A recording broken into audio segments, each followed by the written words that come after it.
Good morning po mga kabibilabs. So, basta na kayo dyan. At ngayon po dito sa amin ay malakas ang ulan and then yung hangin. So, masama po ang panahon. At sa low pressure ata. So, ngayon po ay aalis si Eric. So, papunta doon sa baba at kakamustahin niya kung okay lang ba doon ang mga bangka. Kamustahin ko mga bangka doon mga kabibilabs. Kasi sobrang lakas, baka punong-puno na ng tubig yung isang bangkang maliit. Oo. Saka ngayon, sobrang taas ng tubig. Dito ako sa kalendar. So, may dala natin akong sa BK. Baka kalmada naman ng laot, makapagsaglit ako ng sa BK pang ulam. Kasi wala kaming ulam. Yan. So, nagkakaputi ako. May iwan na ako dito mga kabibilabs kasi sobrang lakas talaga ang hangin at ulan. Oo. Simula kanina pa gabi. Okay. Ingat ka. Wala akong oras. Ayan po. So, kanina ay super lakas talaga dito. Grabe ang hangin at ulan. So, maingay sa aming bubungan mga kabibilads. Sa sobrang lakas at ayan, so natumba yung ano nila, Misayaha, yung Siniguela sa sobrang lakas nga ng hangin. Nabuwal siya. Nabuhay. Yun nabuwal siya mga kabibilabs. Yun. So, sobrang, ayan po. Kawawa. Buti ni nadamay ang saging. Yung dalawang mas natin, may bunga na. Ang mais. Yun, sumo. At ayun din, yung aming mais ay natumba. Yun. Sa sobrang lakas. Ayan. Kawawa na naman ang aming tanim. So, aayusin ko ulit yan mamaya. Pag nagpila yung ulan. So, nag-ayos na si Eric. May dalang orasan. Kasi para ma-transfer po ang oras na. Kasi hindi natin malaman yung oras pag ganyan yung ulan. Oo. Walang araw. May dala pa rin ako sa BK. Yan, sa Biki po yun ang dala ni Eric. Baka kalmada makapag sa BK pang ulan. Oo. Okay, alis na ako. Okay. Ingat. So, ngayon lang na medyo nagtira talaga yung ulan. Pero kaninang umaga mga kabiblabs, grabe sa lakas talaga ang yung hangin. So, nandito na si Eric mga kabiblabs at kakamustahin natin kung ano nangyari sa baba. Ting oras na lang, lupog ng bangkang blue. Kamusta? Malakas? Grabe lalim pa man. Lalim pang lalim eh. Malakas ang dagat? Kamusta Yung yung namin pinarking sa Konsyal. buti pa may ekskonsel? Ay buti nga, may parking po, parakot lang. May bulldog na aso doon. Saging parking nga. Doon din sa konsel? Doon din, nagtulong. Kaya so, sa kanya na hanap kami ng ibang parkingan, wala din. Sino kasama mo nag-parking? Si Bayaw. Natulong niya si Bayaw. So, yun po mga kabibilabs at panoorin nyo na lang po kung ano nangyari doon sa baba at tingnan natin kung gaano kalakas yung dagat. So, ito na po yung update mga kabibilabs dito sa baba. So, dito na sila Eric naglalakad papunta sa bahay at kita nyo naman po yung dagat ay umaapaw na dito sa may pathway. Ayan, meron din mga tao. So, inaayos din nila ang kanilang bangka. At ayan, din na nakapagsalita si Eric kaya ako na lang po ang magsasalita.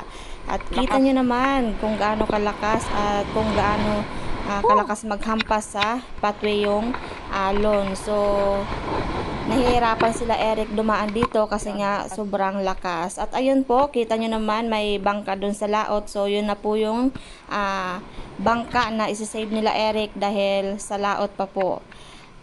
Lakas ng dagat. Wala pa yung sagad ng lalim.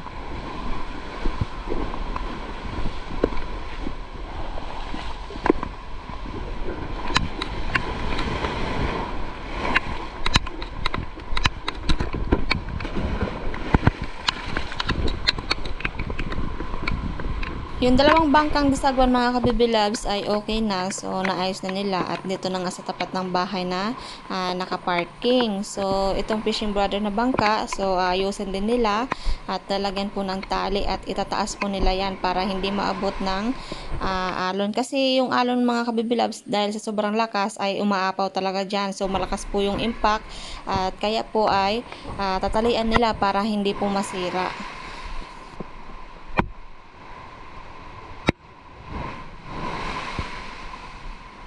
Ayan po mga kabibilabs at okay na yung bangkang Fishing Brother at nakahang na. So, ang ayusin naman nila ngayon ay ang lambat kasi yung alon talaga mga kabibilabs ay umaapaw dito sa bahay nila nanay. At minsan ay pumupunta talaga doon sa loob. Kaya ang lambat ay aayusin nila at para hindi matangay po ng alon.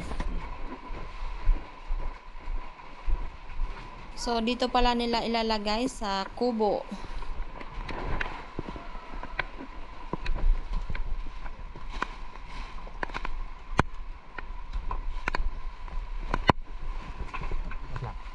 Ito na yung bangkang sa laot mga kabibilags.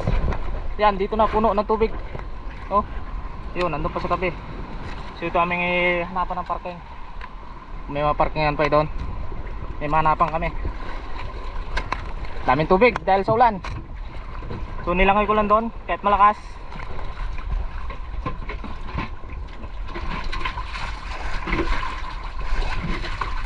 Masang ko lang.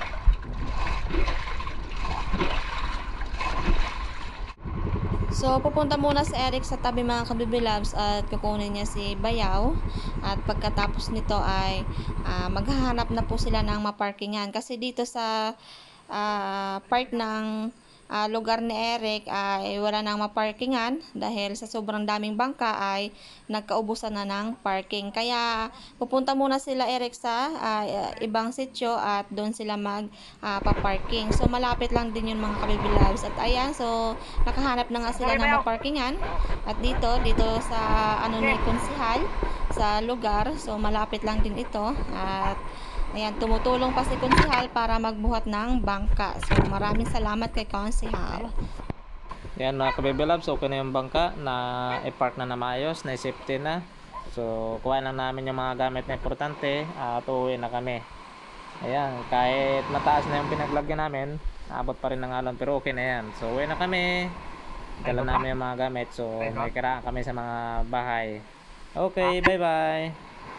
So, yun po mga kabibilabs. At kakatapos lang ni Eric na magbanlaw. At naligo na rin ako. At yun lang po mga kabibilabs yung update dito sa amin, yung panahon. At kaya wala munang fishing ang Fishing Brother dahil malakas nga ang dagat. Oo, nakatago yung lambat saka bangka. Oo. So, ingat po kayo dyan. At dahil nga masama yung ating panahon. So, huwag na tayong lumabas sa bahay. So, ingat din po sa mga kapwa ko may isda sa nadamay din sa gantong sitwasyon. Yung kanina, yung Malakas. malakas ang alon. So, alam niyo na po yan sa mga tabing dagat, sa mga may isda. So, ingat din po sa inyo. At mamaya po mga kabibilabs ay bibisitahin namin yung bangka. So, mamayang hapon at i-update ulit namin kayo.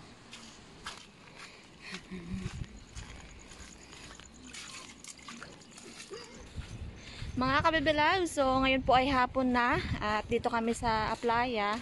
So low tide na po at pupuntahan po natin yung binara nila Eric na motor kanina, yung color blue. Tingnan natin kung okay naman.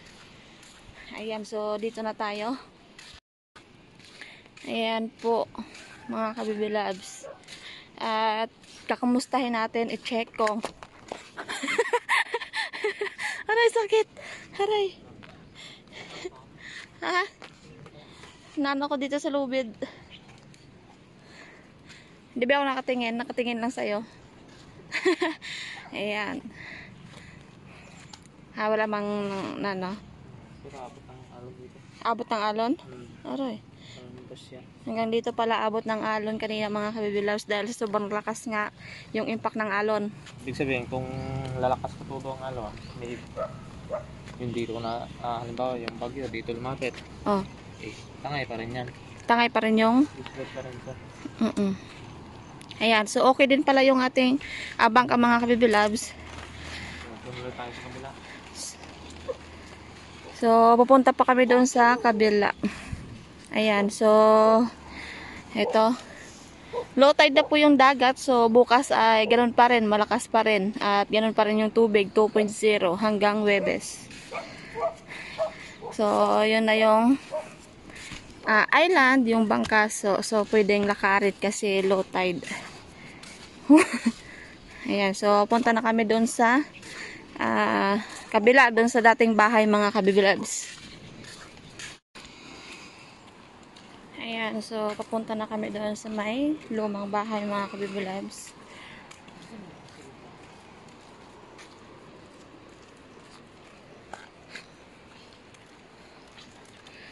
So yung buhangin ay napunta na dito sa tabi.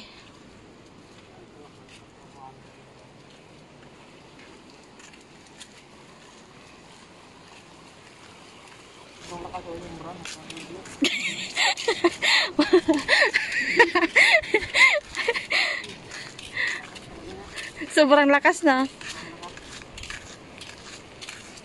So sira yung balsa. Nasira agad, nasira pala ito. Nasira yung patungan ng mga motor mga kabibilabs. And then dito din kinadkad ng alon. So nung nakaraan yan ay grabing buhangin pa, pero ngayon ay wala na. Buti hindi na ano yung mga bangka. Ayan, so dito na napunta yung buhangin. Buti hinarangan nila dito. Ayan, buti hinarangan. Pero pag hindi hinarangan, siguro doon na naman yung buhangin mapunta. Kasi dati, nakasaksi ako dito. Sobrang lakas nga. Parang bagyo na. So, pumunta dyan yung buhangin dyan po nagtumpukan. At dito din nagtumpukan. Ngayon ay dito na sa labas. So, low tide.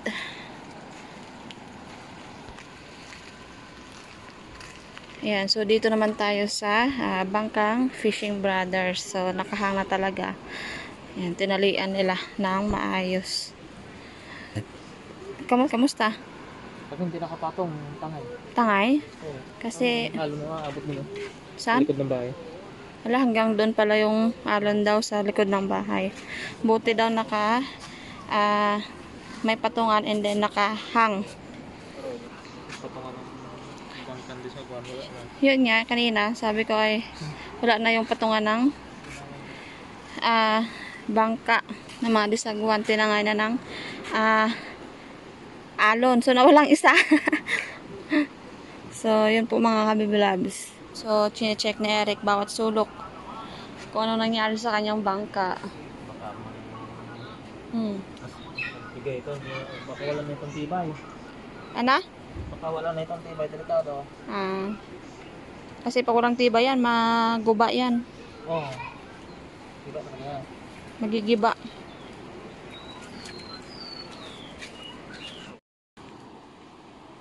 So, tatanggalin daw ni Eric yung lubid dun sa nakatalin sa balsa kasi sira na rin yung balsa mga kabibilabs.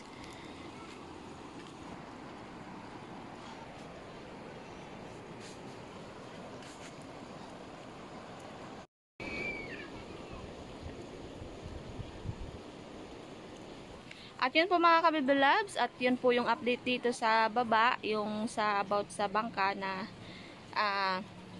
yung malakas yung alon. At sa magandang palad naman po ay wala naman pong nangyari kasi na-secured nila Eric. Pero kanina daw sabi niya kapag hindi daw na-secured yung mga bangka ay sigurado daw ay masisira talaga at dahil sa hampas ng alon.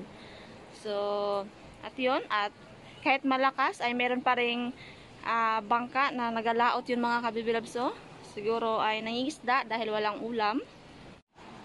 Ayun yung bangka sa laot mga kabibilabs. Ayan. So, dalawang bangka. So, nangingisda. At wala sigurong ulam kahit malakas pa yung dagat. At yun lang po mga kabibilabs. At maraming salamat po sa laging pagsubaybay nyo po sa aming mga video. Ayan, so busy pa si Eric ay nag-aayos ng lubid. Sinisecure din niya at para